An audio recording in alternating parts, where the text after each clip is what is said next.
25 years of experience in contracts and claims management, encompassing positions in various international project management firms, such as Bechtel, Floor Daniel, and Hill International.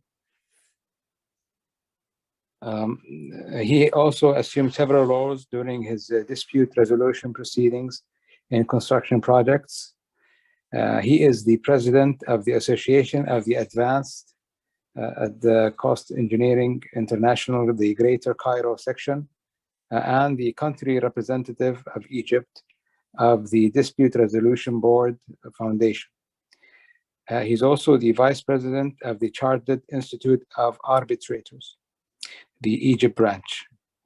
He is the author of numerous papers and a speaker in numerous conferences, seminars, and webinars on topics of construction and contracts and claims. He is currently the contract director of Hill International North Africa branch based in Egypt, and is the adjunct assistant professor at the American University in Cairo in the construction engineering department. Also, please note that our next technical webinar will be on the 23rd of March with speaker from US, Mr. Felipe, and he will deliver the webinar Unforgivable Mistakes in the Quantification of Loss of Labor. Once again, thank you for joining us, and I hope this webinar will be beneficial to you and to your professional experience. Mr. Walid, the floor is yours. Thank you very, very much. I'd like to thank the Arabian Gulf section of AACE for giving me this opportunity to speak about a topic that is actually dear to my heart.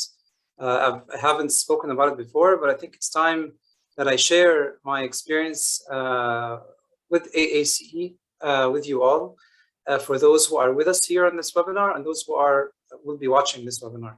Now, as you know, this is an AACE event based on the collaboration of two sections, the Greater Cairo section and the Arabian Gulf section. And in this presentation, I just like to talk about how what's really the benefits of AACE International.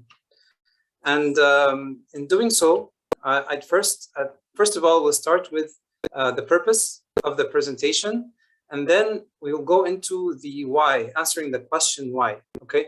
And basically, there are several points that I'll just touch on, and I guarantee to you that these points are not really sufficient, but these are what I could think of. So just you have an idea of why, what's really the main assets of AACE International, even from my perspective at least. So we'll touch on the virtual library, the annual conference, recommended practices, technical meetings, certifications, and sections competition. And then we'll end with any questions that you may have. So first, about the purpose. Now, this is not a marketing campaign for AACE International. The intent of this event is not to just, glorify AACE International and, and advertise for it.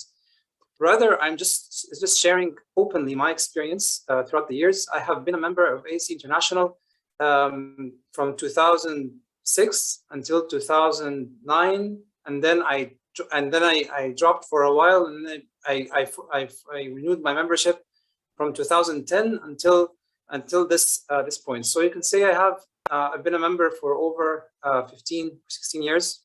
So I'm just going to share with you the benefits of really being a member, and for those of you who are a member, what's maybe some things that you may not be aware of, so that you can make use of your membership.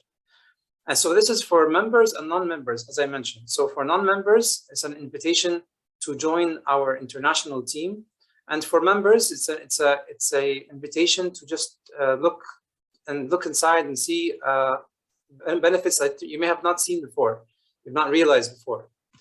So first of all, the virtual library. And when we talk about the virtual library, and I'll just take you to the website. And I don't know if there's people realize this asset in AACE International. As you can see here, this is the website from AACE International. There's something called the virtual library.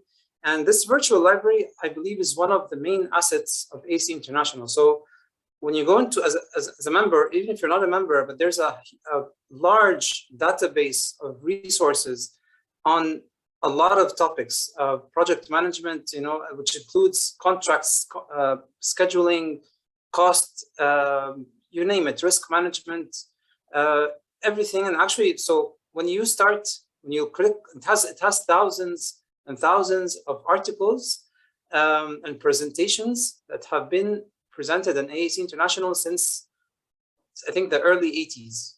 Okay, actually, the conferences in AACE International have been held since the 50s or 60s, but in this virtual library, I think it goes back to the 80s. So, for example, if we click this link over here, I'm not sure if you see the screen where it says virtual library basic search. Yes, it's visible. And yes, if we search the word, yes, if we just search the word acceleration, for example, so you'll find here that several topics, as maybe the computer is showing here. So you have, for example, this PDF document is an article, so crashing the schedule without losing track of reality. And here you have the presentation itself, so you can watch the slides and hear the voice of the speaker.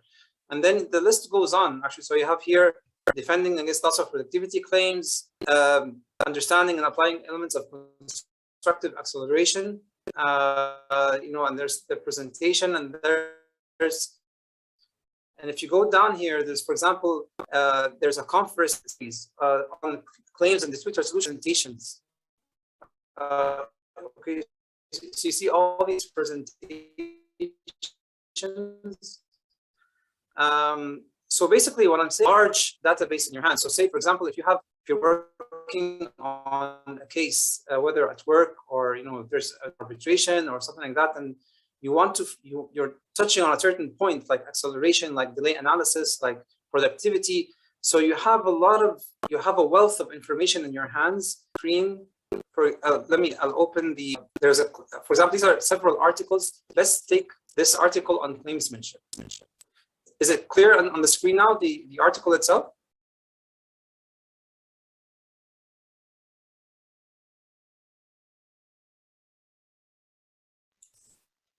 Yeah. Yes, we can see it. So you have this article. This is actually one of the first articles that I just absolutely fell in love with, and that really made me very attached to AACE International. There's this article in 1992, claimsmanship, in which James Zack, whom I consider one of AACE International's experts and actually general experts internationally. So he wrote about claims games that people play, whether contractors or owners, and he took them one by one. So you have contractor claimsmanship, and he talks about bidding games, bid your claims, reservation of rights, project float claims, and the list goes on and on, accelerated delay claims.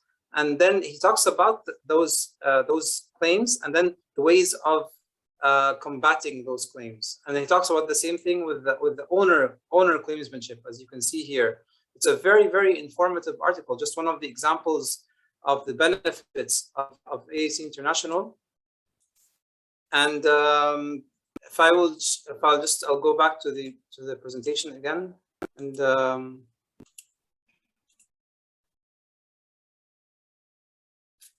so another example is there was an article written by John Livingood, who sadly passed away just a few years ago, and I would consider him also another excellent expert. He was very professional and very, very, very knowledgeable, especially when it comes to delay claims. You'll find this article, for example, I'm sure a lot of people will find it very, very interesting. So he compares SCL, the Society of Construction Law Delay and Disruption Protocol, to the AACE has a recommended practice for delay analysis called 29R-03, which I'll touch on briefly in a minute. But so he compares both, and it's a very, very informative article. So he talks about the SCL, and he talks about the ACE, the RP and the ACE, and talks about differences between them. So that's another example of a delay analysis, issue. Another very nice article is he talks about, it's also by John, and he talks about a retrospective time impact analysis. Is there a better way? So he talks about retrospective time impact analysis, and that's also very a very interesting article. And he talks about, so it takes, actually, as you will see that in a lot of articles in AACE International, for those who are interested in delay analysis, they go into the methods and they talk about the drawbacks of the methods. So we have James Zack has another article, for example, on collapsed as built schedules, and there are articles on impacted as planned schedules. Basically anything that's on your mind, because you've seen there's a wealth of information in that library.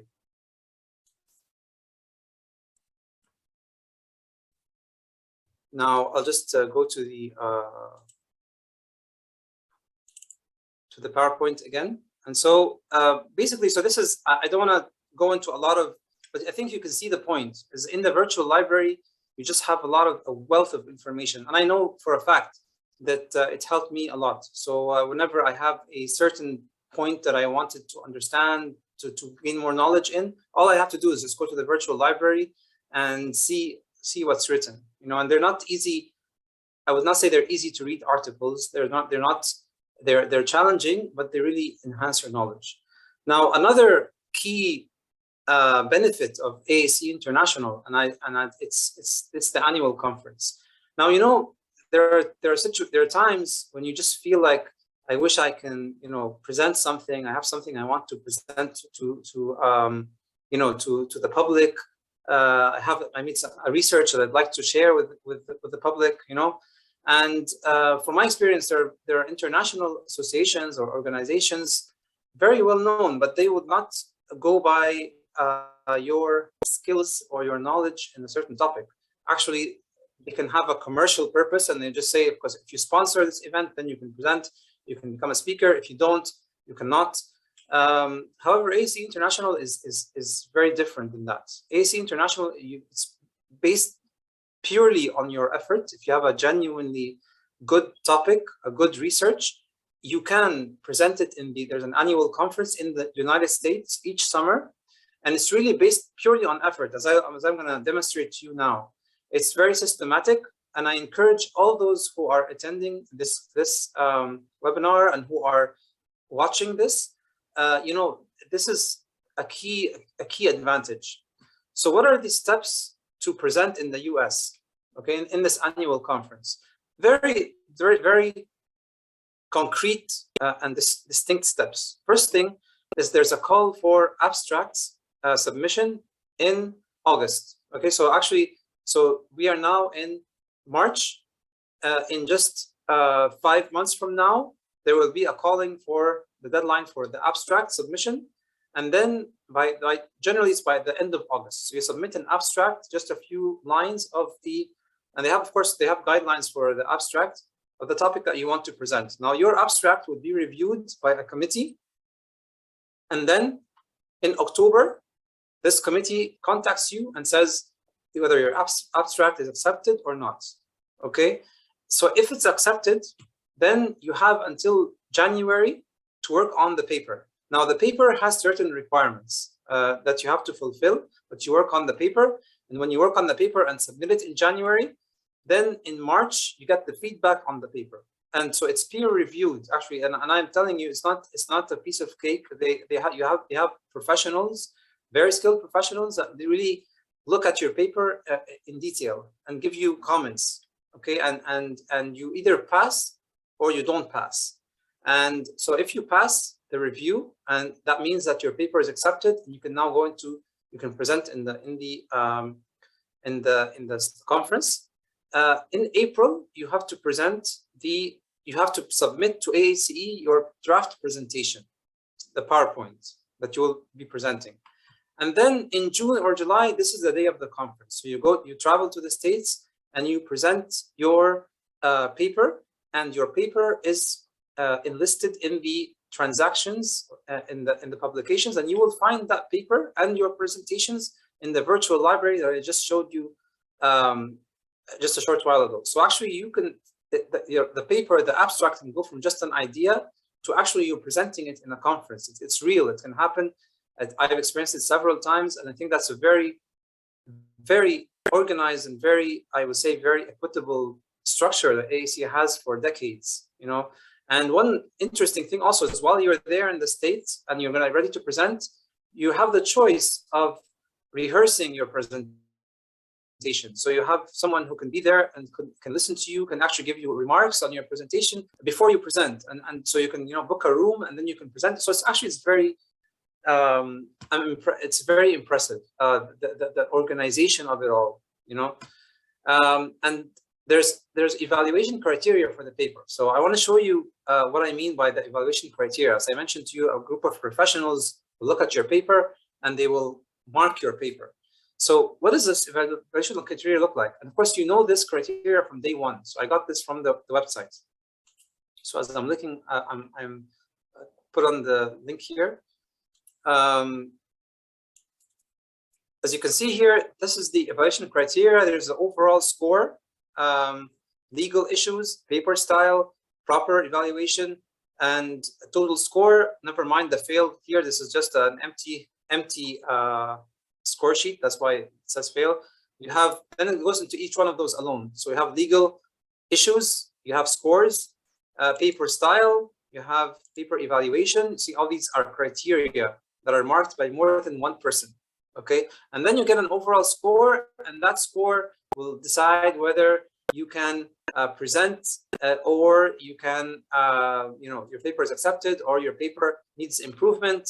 So all these are points to take into account. Now, as I mentioned, I went through this process several times. So in 2007 was my first trial, and I went to the States and presented. And then in 2018, 19, and 20.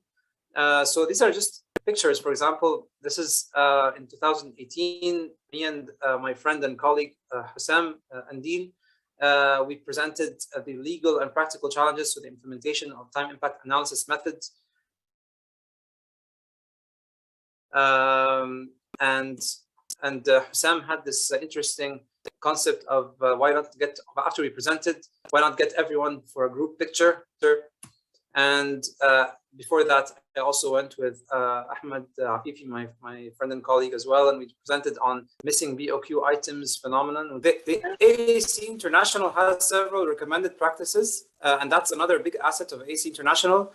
This one is the 29R-03, which I mentioned, about the forensic schedule delay analysis. And that's one of the most known about AACE International. As you can see, it covers several topics, and it goes into the different types of delay analyses. Okay, so they're known as MIPs, method implementation protocols. If you can please turn on mute, that would be much appreciated. So this is the delay analysis protocol, and then if you but really, it's not really about just 29R-03. There's a lot of delay analysis, a lot of recommended practices. So, for example, again, let's go to the website. And if you go to the website, you'll find here, when it loads, I'll just show you.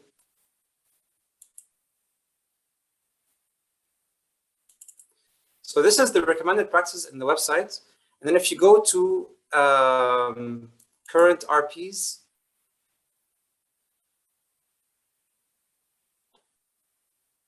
you will find that there's a lot of recommended practices going into a lot of, for example, here, cost engineering terminology, required skills and knowledge of cost engineering. You see, look at as I'm scrolling down, how many recommended practices there is. This is just 29R-03.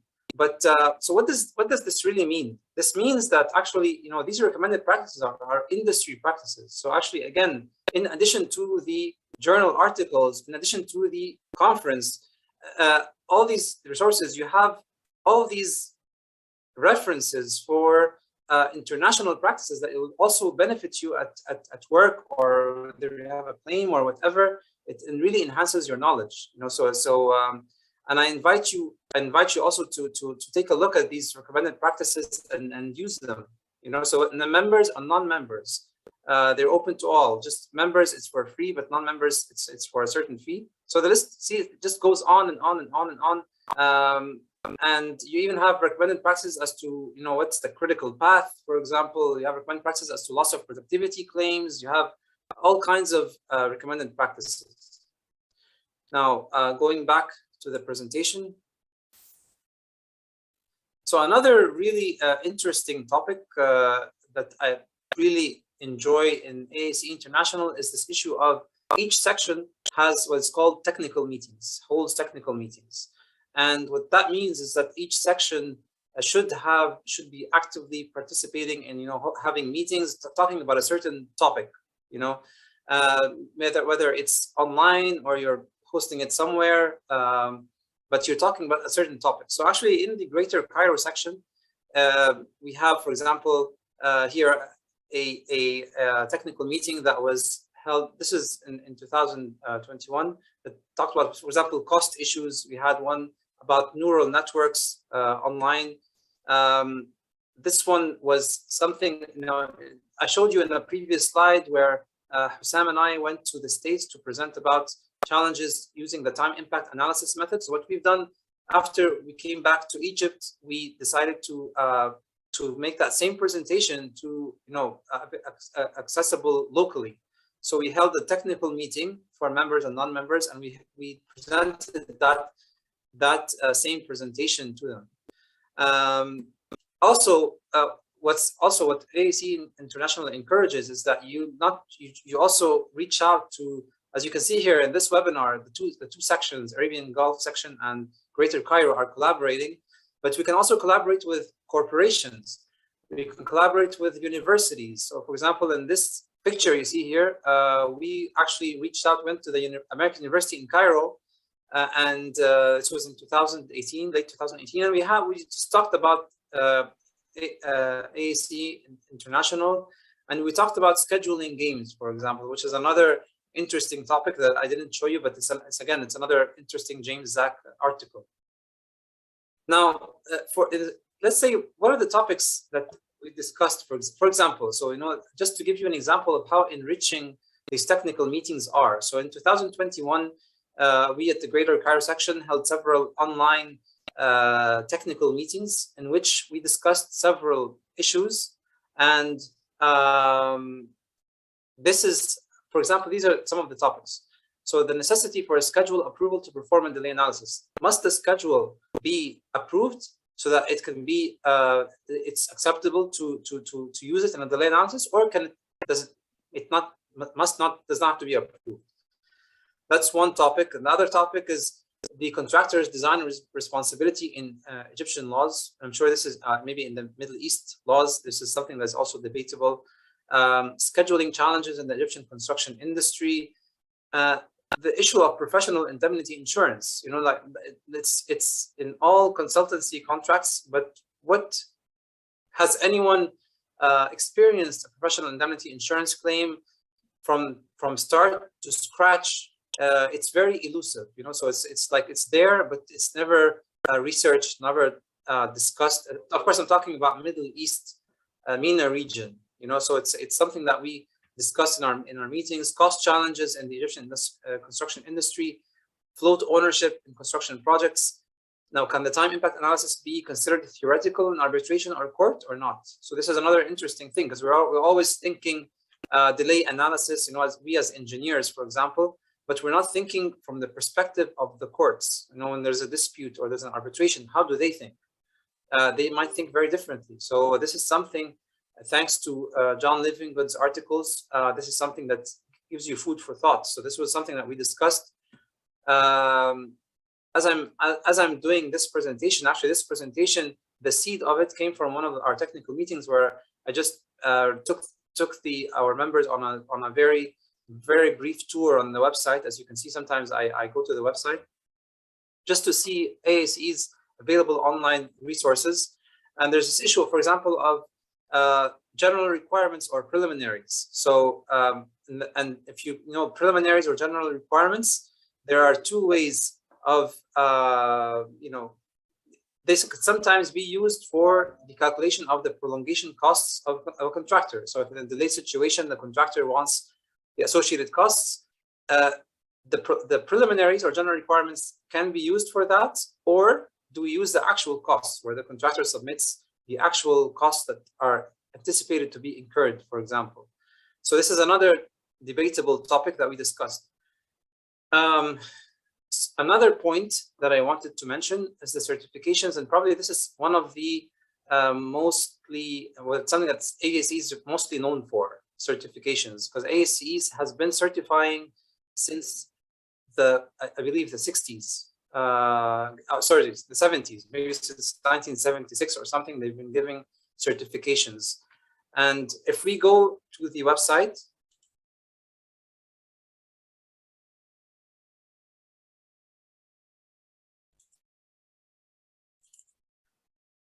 you will find here that the certifications offered, there's technical level certifications, which are not that, popular in maybe in the MENA region, but there's professional level certifications, and these are what are popular.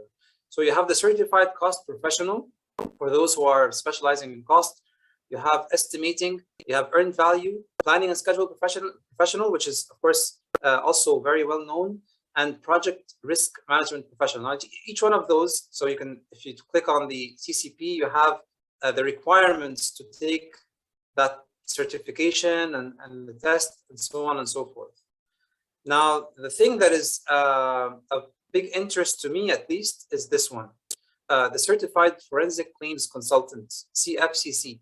Now, if you were thinking of, you want to become an expert in delay analysis, you want to be a certified expert in delay analysis, you want,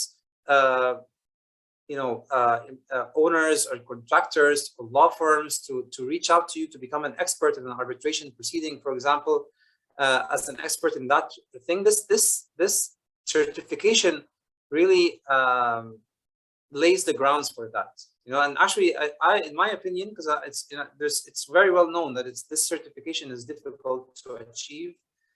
But even if you are an expert, the amount of information you need to study just to get the certification alone is really is worthwhile, and I think will really add to your knowledge.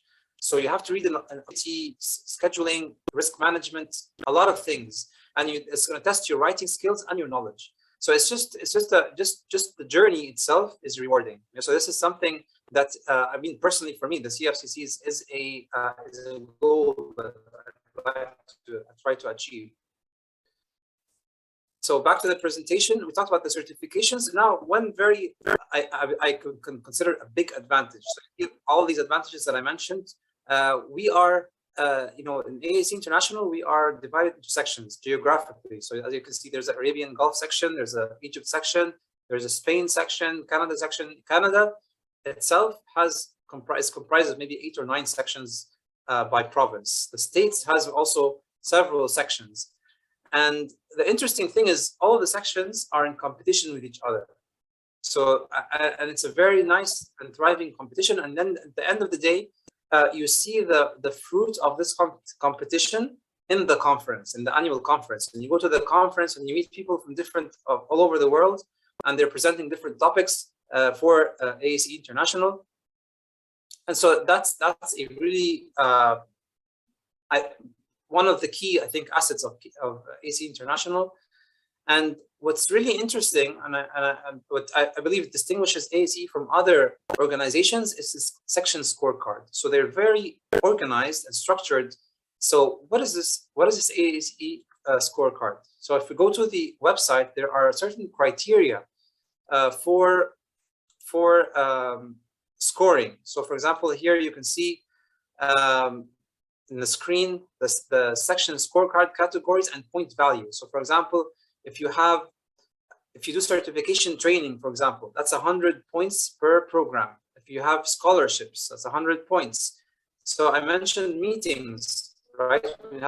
You have Technical meetings, 75 points. Communications with members, you have 10 points. Members joining, 50 points per new member. So what's happened, and then so you have a certain target to achieve to be considered for an award. Okay, so there are several categories. You have platinum and gold and silver and bronze. Okay, so these are depending on the number of points that you achieve throughout a whole calendar year. So if you go to this link, for example, and there's announced, the award winners are announced in the conference itself, the annual conference in the United States. So when you go to the award winners, for example, in 2022, you have the platinum, gold, silver, and bronze. As you can see here, this is the number of points that you should accrue. And you see in 2022, the Arabian Gulf section and the Greater Cairo section, alhamdulillah, have achieved platinum. You know, so this is an example of how this competition comes into play, and now you see what it takes to have the platinum award, for example.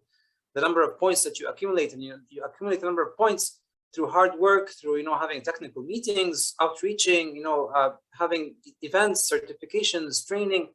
So it keeps you always active, and I think that's a major benefit of AACE International, especially the awards. And with that, really, this is really all I had to say in terms of major benefits. But of course, as you can imagine, there are a lot of issues as well. I did not explore everything, but I just hope I gave you guys an idea of what I find very valuable in AACE International. I thank you so much for listening, and I'd open the floor to any questions you may have. Go ahead for the question. I just wanted to say that also there was an article that it's a collaboration really between myself and Mr. Hussein Al-Omani about the origin of concurrent delays in the MENA region, which again, the reason I'm referring to this article is that it's another example of a collaboration, between an AACE collaboration that just resulted in useful knowledge. This is what AACE does. Really. Okay, thank you. Ahmed Ali, you have some question, I think. You posted some questions here in the chat box. Thank you, Doctor, for coming today. And we are so happy, for your presentation, because really you explore, even me, I am a member for almost 8 years, but I discover a lot of, a lot of, just ambiguities. It was about the website, how to navigate through, especially the virtual library. I have two questions, doctors. Dr. Walid, is working to develop a new recommended practice, is it considered as an entrepreneurship? This is one question. Second question, can we use these resources and references, especially when it comes to our research or our scholarly work, especially when you become associated with a certain university, as this research-based journey? I don't know if it is a citation. The citation is as per Harvard format. Is it, specific question, because we know, Dr. Walid, you have an enriched experience, especially when it comes to academic. So I'm so sorry for, just asking you something which is additional, to the topic itself. Thank you. Thank you, Mr. Ahmed. I want to thank you actually personally for inviting me to this webinar. Very much appreciated.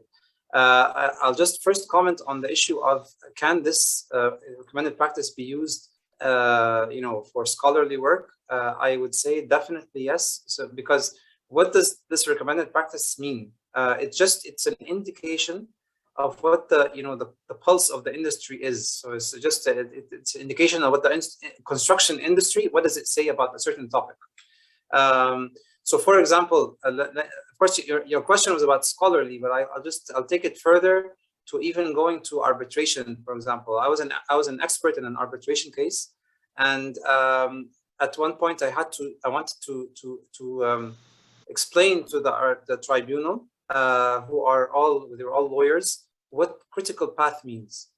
So if you just go on a textbook definition, that's not going to really cut it. But what I had done, for example, I went to the recommended practice of the critical path, and if you go to the recommended practice of critical path, you have the first thing it starts with is several definitions of what is a critical path.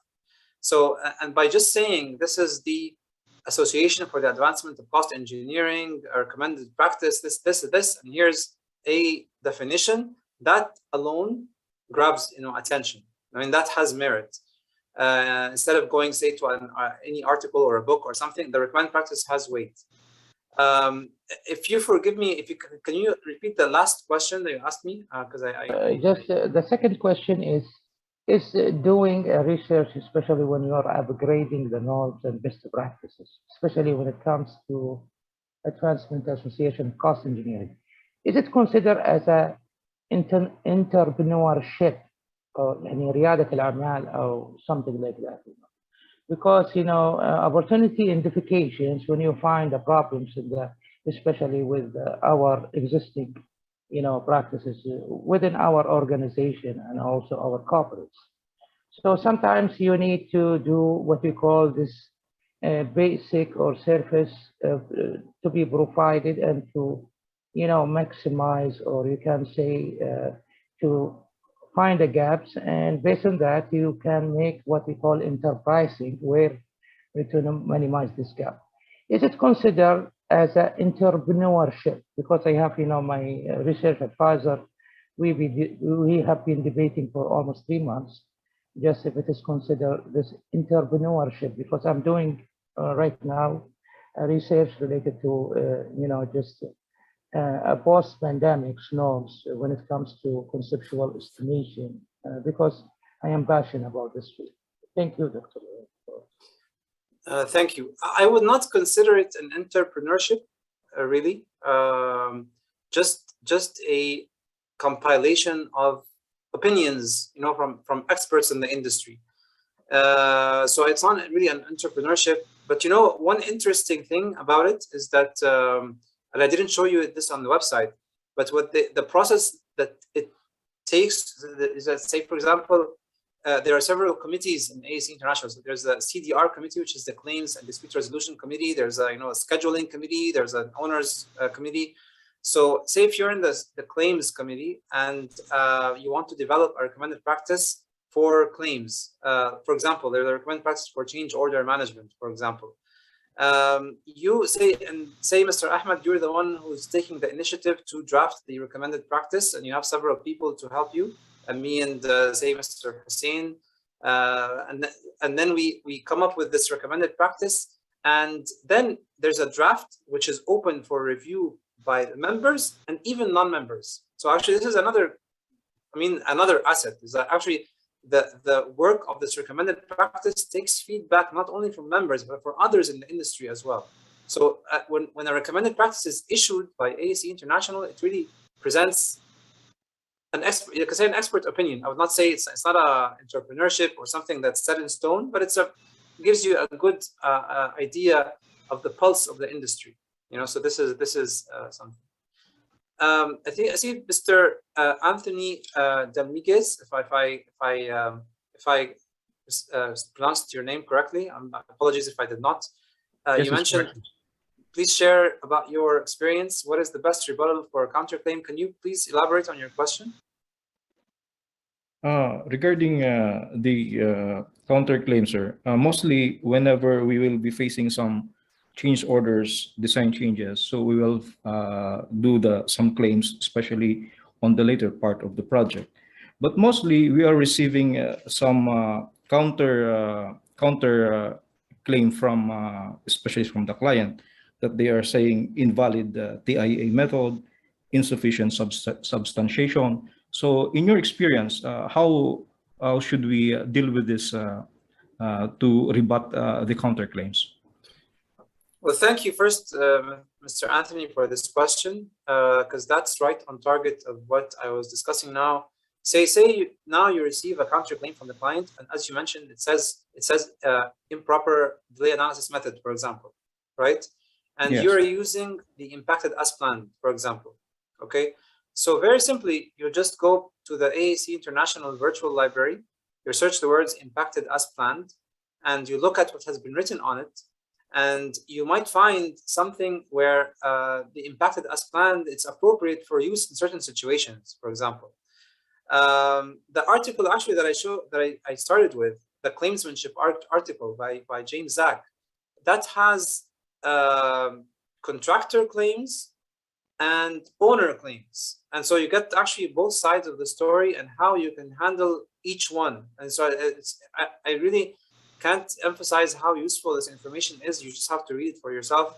It's so useful to the point that, you know, we made several presentations just on an article or two, you know, so that's one thing of how relevant, you know, this, you can just pick up this, go to the virtual library, go to the recommended practice, and you can, through that, respond to the claim that has been issued by the employer. Of course, I would just caution that the recommended practice or the AACE should not be used alone. Of course, you have to, the number one source should be the contract. So what does your contract say? So for example, the contract says you should not use an impacted as planned method, for example, then you should not use it. If it says you should follow certain procedures, and you should, that's the first thing. But as I mentioned, AACE International provides the international practice guide, for example. It provides what does the industry say?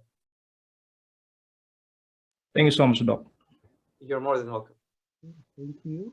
So there is one question here.